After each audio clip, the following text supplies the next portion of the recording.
BJP Telangana senior లీడర్ల మధ్య Mahbubnagar parliament ticket చిచ్చుపెట్టింది. ఆ స్థానాన్ని సీనియర్ లీడర్లు డీకే అరుణ, ఏపీ జితేందర్ రెడ్డి ఆశిస్తున్నారు. దీంతో ఆ స్థానంపై ఏ నిర్ణయం తీసుకోవని బీజేపీ హైకమాండ్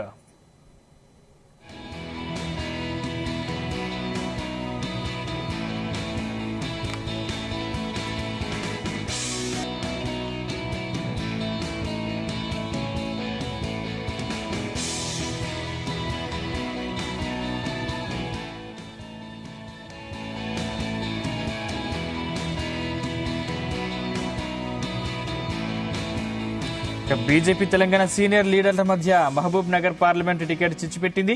ఆ స్థానాన్ని సీనియర్ లీడర్లు డీకే అరుణ, ఏపీ జితేందర్ రెడ్డి ఆశిస్తున్నారు. దీంతో ఆ స్థానంపై ఏ నిర్ణయం తీసుకుని బీజేపీ హైకమాండ్ తొలి జాబితాలో 9 మంది అభ్యర్థుల్ని ప్రకటించింది.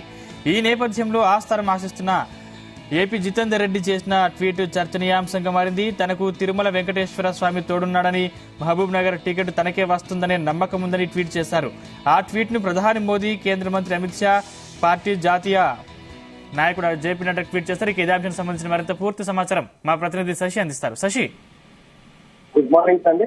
అయితే రానున్న పార్లమెంట్ ఎన్నికలు ఏవైతే ఉన్నాయో బీజేపీ మహబూబ్ నగర్ బీజేపీ నాయకుల మధ్య చిచ్చు పెట్టిందని చెప్పొచ్చు. అయితే ప్రధానంగా ఇప్పుడు నిన్న గత కొన్ని రోజుల క్రితమే బీజేపీ 9 మంది అభ్యర్థులతో తొలి పార్లమెంట్ టికెట్ జాబితానైతే విడుదల చేసింది. దాంట్లో మహబూబ్ నగర్ పార్లమెంట్ టికెట్ మాత్రం అనౌన్స్ చేయలేకపోయింది. దానికి కారణం ఏంటంటే ఇక్కడ నుంచి సీనియర్ లీడర్లు అయిన జాతీయ ఉపాధ్యక్షురాలు మన డీకే అరుణ, అదేవిధంగా కార్యవర్గ సభ్యులు జితేందర్ రెడ్డి, అదేవిధంగా రాష్ట్ర కోశాధికారి శాంతకుమార్ ఈ స్థానం నుంచి టికెట్ ఆశిస్తున్నారు. గత 2 పార్లమెంట్ ఎన్నికల్లో కూడా శాంతకుమార్ జితేందర్ రెడ్డి కోసం ఒకసారి, అదేవిధంగా డీకే అరుణ కోసం ఒకసారి తన టికెట్ ని త్యాగం చేశారు. ఈసారైనా తనకు టికెట్ కంపల్సరీ కావాలని పట్టుబడడంతో అదేవిధంగా జితేందర్ రెడ్డి గత ఎన్నికల్లో పోటీ చేయడం జరిగింది. అదేవిధంగా పోయిన ఎన్నికలలో డీకే అరుణ కూడా ఇక్కడ నుంచి పోటీ చేసి స్వల్ప మెజార్టీతో ఓడిపోవడం జరిగింది. అయితే ఈ తరుణంలో ముగ్గురు ఈ స్థానం నుంచి టికెట్ ఆశిస్తున్నారు.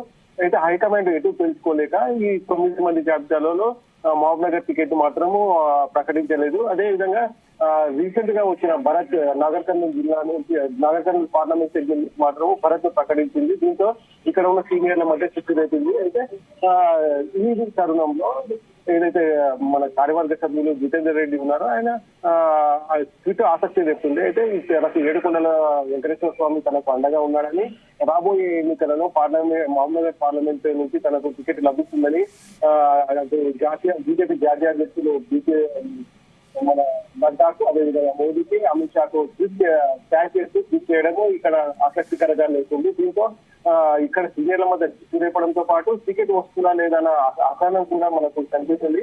ప్రస్తుతము ఈ ముగ్గురు నాయకులు కూడా పార్లమెంట్ పరిధిలో ఉన్న అన్ని నియోజకవర్గాలు, అన్ని గ్రామాలలో తిరుగుతూ ప్రచారం అయితే నిర్వహిస్తున్నారు. కానీ ఒకరికి ఒకరి సంబంధం లేకుండా పార్టీ కార్యకలాపాలను నిర్వహించడం జరుగుతుంది. దీనికి ఒకవైపు వెళ్తే మరోవైపు వెళ్తుంది. ముగ్గురు మధ్య సఖ్యత లేకపోవడంతో స్థానిక బీజేపీ కార్యకర్తలు కానీ నాయకులలో కానీ కాస్త ఆందోళన మొత్తము కనబడుతుంది. ఇప్పుడు ఈ విధంగా ముగ్గురు 3 వైపులా వెళ్తుంటే మనం పార్టీకి ఏ విధంగా పనిచేయాలన్న ఆసక్తి కూడా ఆందోళన కూడా కనబడుతున్నారు. ఇక్కడ 3 గ్రూపులు ఏర్పడడంతో అటు నాయకులు కానీ ప్రజలు కానీ కాస్త ఆసక్తిగా ఎదురు చూస్తున్నారు. రాబోయే పార్లమెంట్ ఎన్నికల్లో టికెట్ ఎవరికి వస్తుంది, ఎవరికి పోటీ చేయబోతున్నారన్న ఆసక్తి అయితే పాలమూరు పార్లమెంట్ పరిధిలో మాత్రము ఆసక్తికరంగా నిలుస్తుంది. శశి, అంటే డీకే అరుణ పార్టీ ఉపాధ్యక్షురాలిగా కొనసాగుతున్నారు. అంటే ఆమెకు అధిష్టానం తొలి జాబితాలో ఎందుకు చోటు కల్పించలేకపోయింది? అయితే గత ఎన్నికలలో డీకే అరుణ పోటీ చేయడం జరిగింది. ఈ పోటీలో స్వల్ప మెజార్టీ తోటి బీఆర్ఎస్ అభ్యర్థి మన్య శ్రీనివాస్ రెడ్డి కేసులో స్వల్ప మెజార్టీతో ఓడిపోవడం జరిగింది. ఆ తర్వాత ఈమె పార్టీ కార్యక్రమాలలో చురుకుగా పాల్గొనడము, అదేవిధంగా అధికార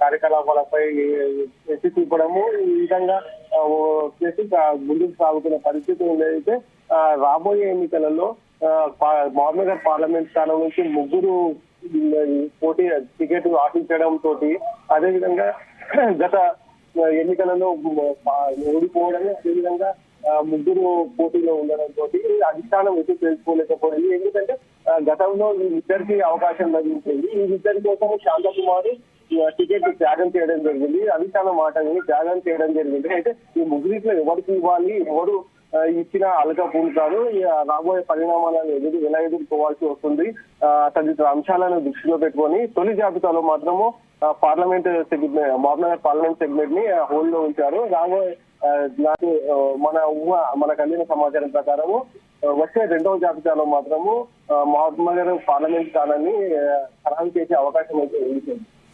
శశి, అంటే మొన్న ప్రకటించిన తొలి జాబితాలో చాలా మంది సీనియర్లకు చోటు కల్పించలేదు, అంటే దీనిపై సీనియర్లు ఏమంటున్నారు? అయితే ప్రస్తుతము రాబోయే పార్లమెంట్ ఎన్నికల్లో గతంలో టీకెట్ ప్రకటించిన 9 మంది జాబితాలో కేవలం ముగ్గురు సిట్టింగ్ ఎంపీలకు మాత్రమే టికెట్ ఇవ్వడం జరిగింది.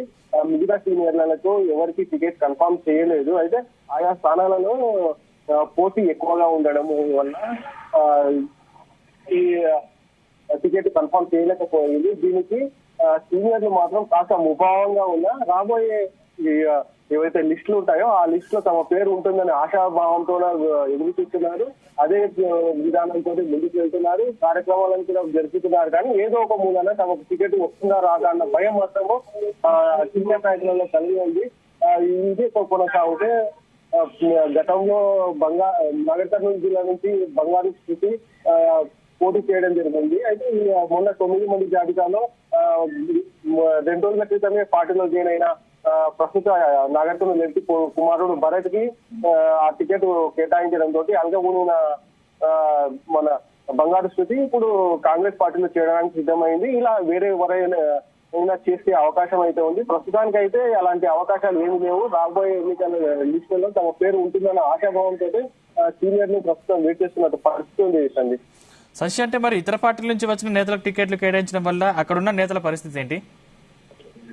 నాగర్ కర్నూలు పార్లమెంట్ సెగ్మెంట్ లో మాత్రము ప్రస్తుతము బీజేపీ టికెట్ ఏదైతే ఓట్ బ్యాంక్ అయితే చాలా స్వల్పంగా ఉంది. దీనికి అక్కడ నాయకులు ఎలాంటి స్పందించడం లేదు. ప్రస్తుతము ఎంపీగా ఉంటున్న రాములు కొడుకు అక్కడ భరత్ టికెట్ సాధించడంతో రాబోయే పార్లమెంట్ ఎన్నికలలో అక్కడ ఏదైతే ఉందో గెలుపు అవకాశాలు ఎక్కువ అయ్యే అవకాశాలు ఉన్నాయి. అదేవిధంగా ఓట్ బ్యాంక్ కూడా పెరిగే అవకాశాలు ఉన్నందున అక్కడ ఉన్న స్థానిక నేతలు మాత్రము కాస్త సంతోషంలోనే ఉన్నారు. కాకపోతే బంగారు స్థితి వర్గీయులు మాత్రం కాస్త నిరుత్సాహంతో ఉన్నారు.